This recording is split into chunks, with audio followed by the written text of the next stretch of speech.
आप सभी को दीप्ति शेखर का नमस्कार। आज की वीडियो सास बहू और ब्लैक मैजिक का एक रियल लाइफ थेरेपी केस यानी कि एक रियल कहानी लेकर आप लोगों के समक्ष आई हूँ। कई बार एक माँ अपने बेटे की शादी के बाद बहुत ही इनसिक्योर फील करती है। उसे लगता है कि ये जो नई बहू आई है वो मेरे बेटे को मुझसे छीन कर ले जाएगी और अब मेरा बेटा उसी का होकर रह जाएगा और मेरी वैल्यू, मेरा इम्पोर्टेंस मेरे बेटे की ज़िंदगी में अब पहले जैसा तो बिल्कुल नहीं रह जाएगा।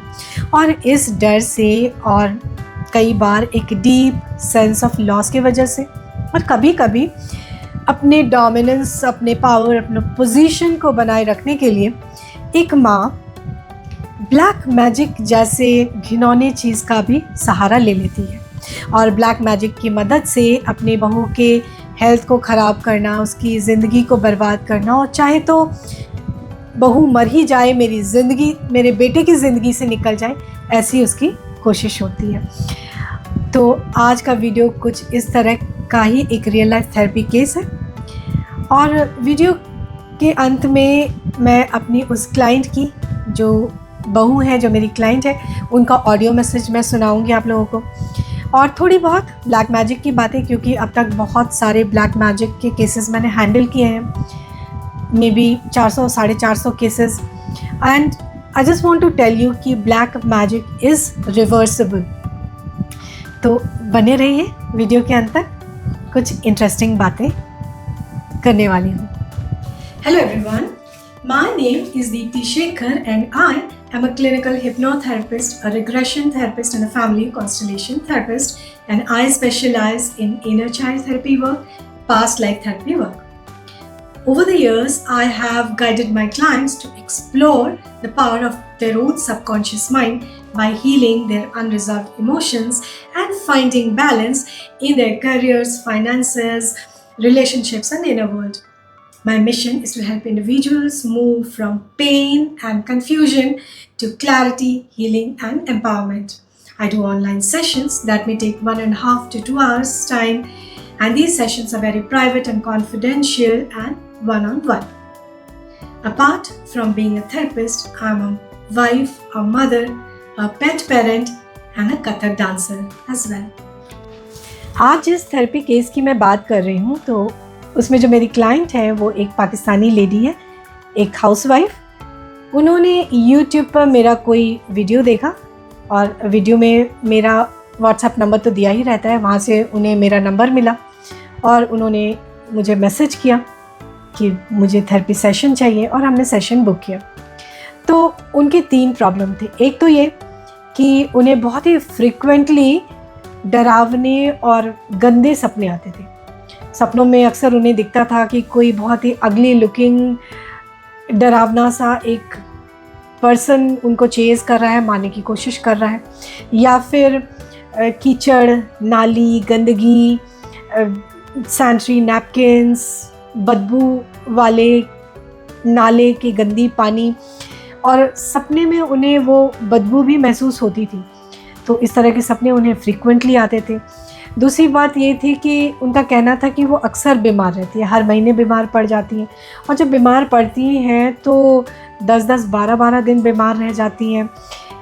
इतनी ज़्यादा बीमार हो जाती हैं कि बिस्तर से उठने तक की ताकत नहीं रह जाती, बिल्कुल डिप्रेशन में चली जाती हैं और काफ़ी इलाज कराया उन्होंने, मगर ज़्यादा कुछ निकल कर नहीं आता, पर वो अक्सर बीमार रहती हैं।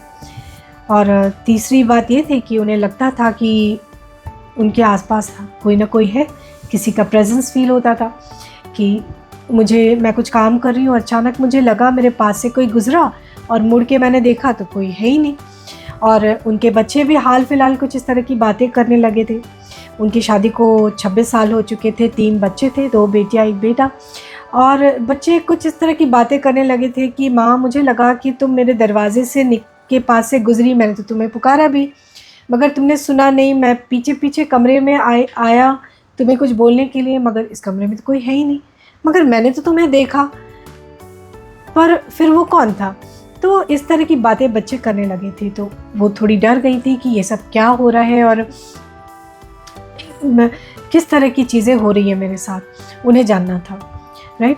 तो मैंने उनका सेशन किया। ऑफ कोर्स मैंने ऑनलाइन सेशन किया, और सेशन में मैंने उन्हें ट्रांस स्टेट में लेके गई, उन्हें हिप्नोटाइज़ किया।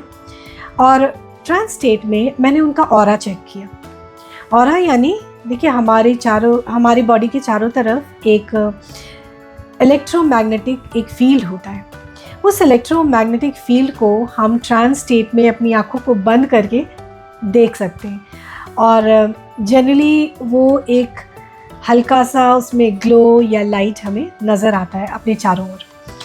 तो जब मैंने उनका ऑरा चेक किया, उनका ऑरा स्कैन किया, तो उनके बॉडी के अपर एरिया में यानी हेड एरिया में, बैक और हेड इस रीजन में हमें एक डार्क एनर्जी का गोला मूव करता हुआ नज़र आया।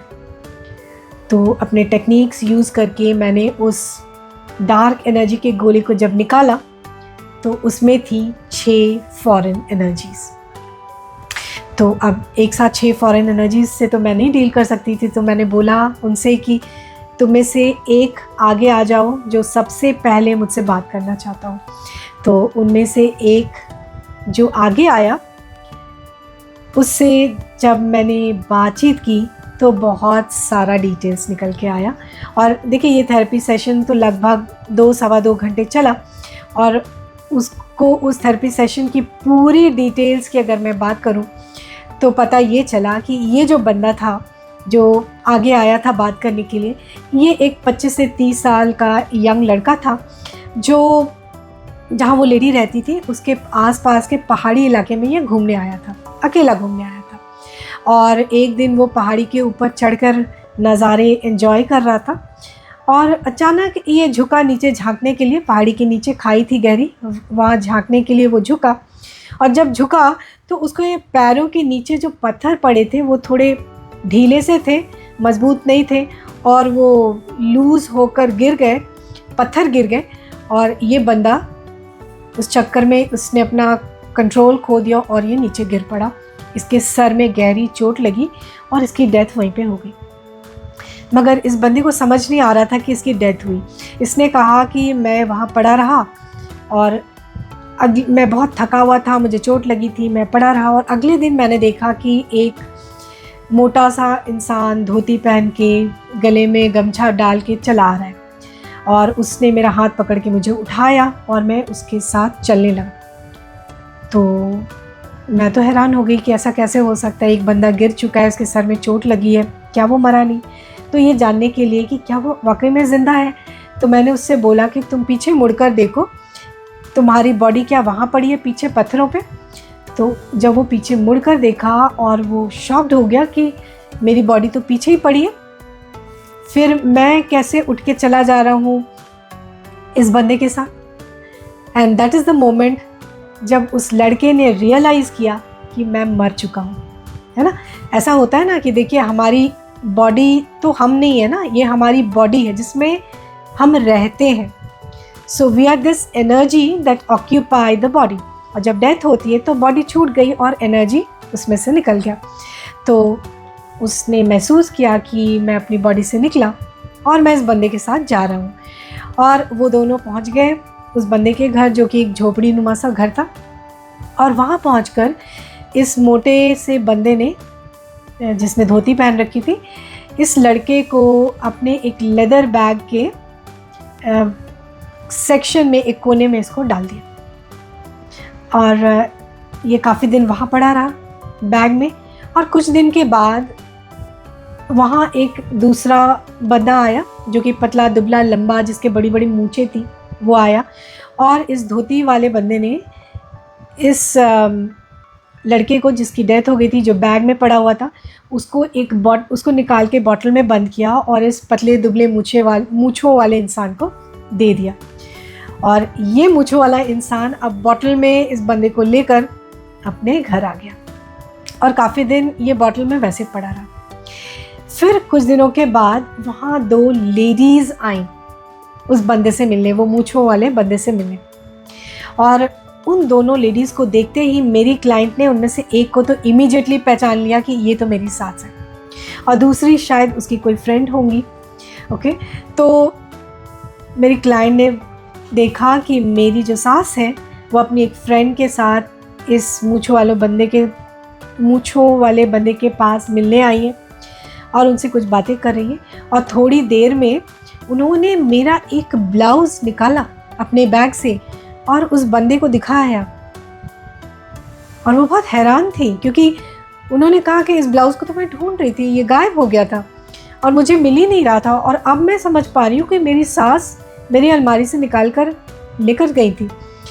और उस मूंछों वाले बंदे ने वो उस बॉटल में से उस लड़के की एनर्जी को निकाला, जो कि धुएं के रूप में उस बॉटल में बंद था। उसको बॉटल से निकाला और उसको इंस्ट्रक्शंस दिए कि इस ब्लाउज़ में जो एनर्जी है तुम्हें इसके साथ ही रहना है और तुम्हें इसके हेल्थ को ख़राब करना है, तुम्हें इसकी तबीयत ख़राब करनी है और तुम्हें इसे बहुत गुस्सा दिलाते रहना है ताकि ये अपने हस्बैंड से लड़ाई करे, गुस्से में आकर बच्चों को मारे पीटे, अपने पेरेंट्स से रिश्ते ख़राब कर ले, अपने भाई से लड़े। सो बेसिकली तुम्हें उसके हेल्थ को ख़राब करना है, उसको गुस्सा दिलाकर उसके सारे रिश्तों को बर्बाद कर देना है। ये इंस्ट्रक्शंस उस लड़के की एनर्जी को दिए गए और वो एनर्जी ब्लाउज़ में लपेट कर उसे ले आया गया और जो लेडी थी, जो मेरी क्लाइंट है, उनकी अलमारी में रख दिया गया। और इस तरह से इस लड़के की एनर्जी मेरे क्लाइंट के अंदर आ गई और लगभग 22-23 सालों तक इस लड़के की एनर्जी मेरे क्लाइंट में रही। तो इस बंदे से जब मैंने पूछा कि तुम्हारे जैसे और कितनी एनर्जीज़ हैं मेरे क्लाइंट के अंदर, तो उसने बताया कि 5 और हैं। तो लगभग 6 एनर्जीज़ थी मेरे क्लाइंट में जो रह रही थी, काफ़ी सालों से रह रही थी। और इन 6 में से 4 एनर्जीज़ ऐसी थी जो कि ह्यूमन एनर्जीज़ थी, जिनकी डेथ हो चुकी थी और डेथ के बाद उन पे ब्लैक मैजिक करके उनको मेरे क्लाइंट के अंदर डाला हुआ था। 2 एनर्जीज़ मेरी क्लाइंट की सास ने डलवाई थे ब्लैक मैजिक करके और 2 एनर्जीज़ इनकी ननद ने बाद में ब्लैक मैजिक करके डलवाए थे। और बाकी 2 एनर्जीज़ ऐसी थी जो कि ह्यूमन एनर्जीज़ नहीं थी, जो डिफरेंट रेल्म से, डिफरेंट दुनिया से आई हुई थी। और ये जो नॉन ह्यूमन एनर्जीज़ थी, इनसे मैंने काफ़ी बातें की कि वो कहाँ से हैं, कौन है, कब आई, उनकी दुनिया कैसी है, उनकी दुनिया में लाइफ कैसी होती है, क्या होती है। बहुत डिटेल्स में मैंने इस तरह की बातें की और बहुत डिटेल्स मैंने इन नॉन ह्यूमन एनर्जी से निकाला, जिस पे मैं किसी और वीडियो में आप लोगों के साथ ये इन्फॉर्मेशन शेयर करूँगी। मगर इन 6 एनर्जीज़ को मैंने 4 सेशंस में एक करके निकाला। किसी सेशन में 1, किसी सेशन में 2 एनर्जीज़ के साथ डील किया। और मुझे इतना वक्त इसलिए लगा क्योंकि हर एनर्जी के बारे में मैंने डिटेल इन्फॉर्मेशन निकाला कि ये कौन है, कहाँ से आया है, कैसे इसकी डेथ हुई, किस तरह से इसकी एनर्जी को प्रोसेस करके मेरे क्लाइंट के अंदर डाला गया। ये पूरी इन्फॉर्मेशन डिटेल में मैंने 4 सेशंस में निकाली। और इवन वो 2 एनर्जीज़ जो फॉरेन एनर्जीज़ थी, जो ह्यूमन एनर्जीज़ नहीं थी, उनकी इन्फॉर्मेशन भी मैंने बहुत डिटेल में, उनकी बहुत सारी जानकारी मैंने इन 4 सेशंस में ली।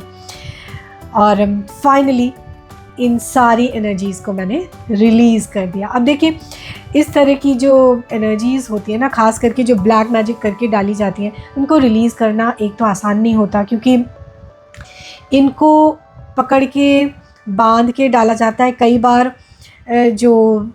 जो ब्लैक मैजिशियंस होते हैं, इनको बांध कर रखते हैं अपने पास, एक तांत्रिक विधि से टाई करके रखते हैं ताकि ये एस्केप ना करें। कभी कभी इनको कमांड करके भेजा जाता है।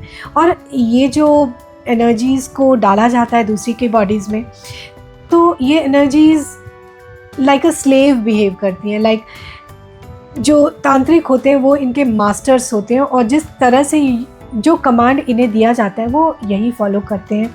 और कई बार ये थेरेपिस्ट की बातें नहीं भी मानते, नहीं भी सुनते, और हमें इन्हें मनाने में, इन्हें रिलीज़ करने में काफ़ी उपाय करने पड़ते हैं, राइट। बट एनी हाउ मैंने इन 4 को फाइनली रिलीज़ किया और अब इन सारे 6 एनर्जीज़ को फाइनली मैंने रिलीज़ किया इन 4 सेशंस।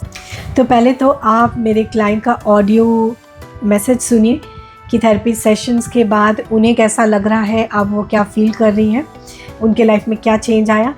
और उसके बाद मैं बात करूँगी कि आपको कौन से प्रिकॉशंस लेने चाहिए ताकि आप इस तरह के ब्लैक मैजिक और जादू टोना और तंत्र मंत्र की और स्पेल वर्क जैसी चीज़ों से बच के रह सकें।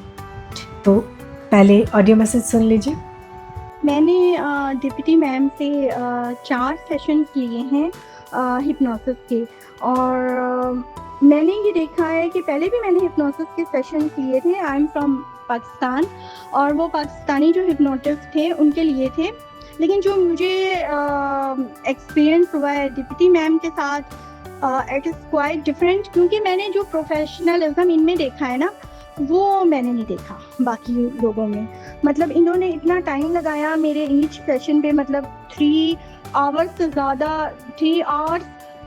तो इसमें ना मुझे बहुत अच्छा लगा है इनका जो सेशन रहा है। और मेरा जो मसला था, प्रॉब्लम था, वो समझ भी नहीं आ रहा था, क्योंकि इट सीम्स लाइक पैरानॉर्मल लगता था और साइकोलॉजिकल भी था। फिर इसमें एंटिटीज़ डिस्कवर हुई, जो 5-6 एंटिटीज़ थी जो थ्रू ब्लैक मैजिक 3 अटैक्स हुए थे मेरे ऊपर ब्लैक मैजिक के। उसमें 3 अटैक्स में डिफरेंट टाइप ऑफ एंटिटीज़ थी जो मेरे साथ अटैच कर दी गई थी, मुझे परेशान करने के लिए, मेरी लाइफ को डिस्टर्ब करने के लिए। और उसके अलावा जो थे कुछ इस तरह की और entities due to some reason मेरे साथ यूँ अटैच हो गई थी बचपन में। और इसमें वो सारे 4 सेशंस में जो थी ना, वो डिप्टी मैम ने उनको रिलीज़ किया। और हिप्नोसिस जो था उनका सेशन बहुत प्रोलॉन्ग हो जाता था। लेकिन इन्होंने जो ट्रू स्पिरिट है प्रोफेशनलिज्म की, कंसर्न की, वो शो की है। मतलब इतना लंबा लंबा सेशन किया जब तक कि वो रिलीज़ नहीं हो गई। हर सेशन में एक एंटिटी, 2 एंटिटी इन्होंने रिलीज़ करवाई। उसके बाद मेरी लाइफ जो है बहुत अच्छी जा रही है अभी तक। तो फिर इन्होंने मेरे चक्रास क्लोज करने का मुझे मेथड बताया कि जी किस तरह उसको आपने लॉक करना है ताकि फर्दर मज़ीद जो है मेरे ऊपर ये मतलब ऐसा कुछ ना हो, अटैक्स ना हो। और दूसरी बात ये है कि हिप्नोसिस इनका बहुत मुझे अच्छा ये लगा है कि बहुत जल्दी ना आप उस हालत में, उस स्टेट में चले जाते हो हिप्नोसिस की। और मैंने खुद भी साइकोलॉजी, अप्लाइड साइकोलॉजी पढ़ी है 4 ईयर्स तक। और डिफरेंट, क्योंकि यहाँ के भी हिप्नोटिस्ट के मैं सेशंस ले चुकी थी, तो मुझे लगा कि इनका बड़ा ही ना इजी वे है, बड़े ही इसमें मिनटों में, सेकंडों में आप ना हिप्नोसिस के स्टेट में चले जाते हो। और बाद में आप जाग रहे होते हैं, पूरे अवेयर होते हैं, कॉन्शियसनेस में होते हैं। सेमी कॉन्शियसनेस की वो सिचुएशन होती है कि आपका जो सब कॉन्शियस है वो अवेक होता है, उससे जो बातें होती हैं वो ये मालूम करती हैं और फिर आपको सजेशन देती हैं। और जो अगर खुदा ना खास्ता किसी के साथ एंटिटीज़ का गॉड फॉरबिडन मामला है तो वो भी ये हैंडल कर लेती हैं अच्छी तरीके से। तो मुझे तो बहुत नाइस लगा इनका सेशन। दूसरा, ये बहुत कोऑपरेटिव हैं, और जो प्रोफेशनलिज्म की इनकी स्पिरिट है ना, वो बहुत अच्छी है। वो एनर्जी जो इनमें है प्रोफेशनलिज्म की, कंसर्न की, अपने पेशेंट्स के लिए, अपने क्लाइंट्स के लिए, इट्स ऑसम जिसे कहते हैं ना, मुझे ये फील हुआ है। तो इसलिए मैं अपना जो भी है पॉइंट ऑफ व्यू, अपना जो ओपिनियन है वो आप लोगों के साथ शेयर कर रही हूँ। और हालांकि ऑनलाइन ये लेती हैं, उसमें कभी ब्रेक नहीं हुआ, बहुत अच्छा गया है हमारा सेशन। इतना अच्छा तो मुझे कभी फेस टू फेस नहीं हुआ था एक्सपीरियंस, जितना अच्छा इनका मुझे हुआ है। तो अब मैं मेरे नेफ्यू का भी है थोड़ा सा इशू, ओबेसिटी का है, टीन एज का है, वो उसका फिर इनको करवाऊंगी सेशन, इनसे करवाऊंगी। और अपने हस्बैंड का भी करवाऊंगी, क्योंकि उनको न्यूज़ की एडिक्शन है, वो न्यूज़ बहुत सुनते हैं मोबाइल पे और वॉशरूम में जाके। तो वो उनका ना टाइम बढ़ता जा रहा है, उनका भी मैं सेशन लूँगी। मतलब हमारे घर से अब 3 बंदे हो जाएंगे इनके क्लाइंट। तो आप भी इनसे लें जो भी प्रॉब्लम है, तो आप देखें आपको बहुत अच्छा फील होगा और बड़ा ही स्मूथली आपका सारा ये मामला जो है वो हल हो जाएगा और यू विल फील बेटर। तो अब जब आपने मेरे क्लाइंट के ऑडियो मैसेज सुने हैं तो क्या आपको भरोसा होता है कि इस तरह की चीज़ें होती हैं? देखिए, आज के मॉडर्न ज़माने में यकीन करना बहुत ही मुश्किल होता है कि वाकई इस तरह की चीज़ें होती हैं। और एक वक्त था जब मुझे भी यकीन नहीं होता था, क्योंकि पहले मैं एक आईटी प्रोफेशनल रही हूँ, और जब मैं थेरेपी के फील्ड में आई और जब मैंने पहली बार इस तरह के एनर्जी से डील किया, जब मैंने अपना पहला डार्क जब मैंने अपना पहला ब्लैक मैजिक का केस किया तब मैं खुद भी शॉक में थी कि एक्चुअली इस तरह की चीज़ें होती हैं। पर अब इतने सालों में जब मैं बहुत सारे इस तरह के ब्लैक मैजिक केसेस से डील कर चुकी हूँ, सॉर्ट कर चुकी हूँ, ब्लैक मैजिक के इफ़ेक्ट्स को रिवर्स कर चुकी हूँ, तो मैं आपको खुद को प्रोटेक्ट करने की कुछ टिप्स, कुछ उपाय यहाँ पे बताना चाहती हूँ। तो देखिए, जब भी ब्लैक मैजिक जैसी चीज़ें की जाती हैं ना, तो उसमें आपके एनर्जी की ज़रूरत होती है और आपकी एनर्जी उन्हें आपके कपड़ों से मिलती है या फिर आपके बालों से, आपके नाखूनों से, है ना, आपके जनरल यूज़ की चीज़ों से मिलती है। तो आपको बहुत ख्याल रखना है कि आप अपने पहने हुए पुराने कपड़े यूं ही ना डोनेट कर दें किसी को। अगर आप अपने पुराने कपड़े डोनेट करना भी चाहते हो तो पहले उन्हें वॉश कर लें और वॉश करके आयरन करके उन्हें 1-2 महीने के लिए फ़ोल्ड करके अलमारी में आराम से रख दें और उसके बाद आप डोनेट करें। क्योंकि देखिए, कई बार धोने के बाद भी आपकी एनर्जी उसमें रह जाती है, तो उसका गलत इस्तेमाल हो सकता है।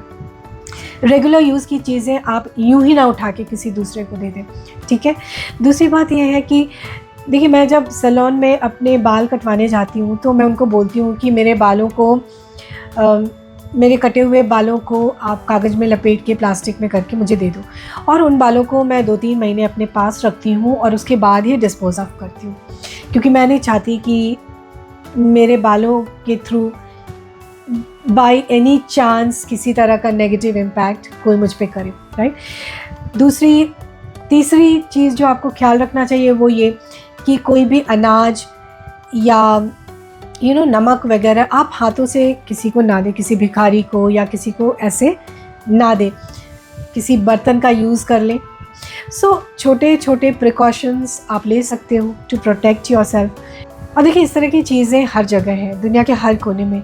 अभी हाल ही में मैंने एक इंडियन लेडी डॉक्टर का भी केस किया था एंड सिमिलर केस, जहाँ उनकी सास ने उन पे ब्लैक मैजिक करके काफ़ी उनके हेल्थ को, उनके बिज़नेस को भी काफ़ी नेगेटिवली इम्पैक्ट किया हुआ था। तो इस तरह की बातें हर जगह होती हैं। वो इंडियन लेडी वाला वीडियो भी मैंने यूट्यूब पे डाला था, उसका लिंक मैं डिस्क्रिप्शन बॉक्स में शेयर कर देती हूँ, आप चाहो तो उस वीडियो को भी देख सकते हो। तो देखिए, इस तरह की चीज़ें दुनिया में हैं, बहुत रियल है, तो बेटर है कि be aware and protect yourself, right. तो कैसा लगा आपको मेरा वीडियो ज़रूर से बताइएगा, और क्या आपको कभी इस तरह का नेगेटिव एक्सपीरियंस हुआ है तो किस तरह का एक्सपीरियंस हुआ है कमेंट सेक्शन में डालिए, शेयर कीजिए। And take good care of yourselves, protect yourself. So till next video, take good care of yourselves, bye bye.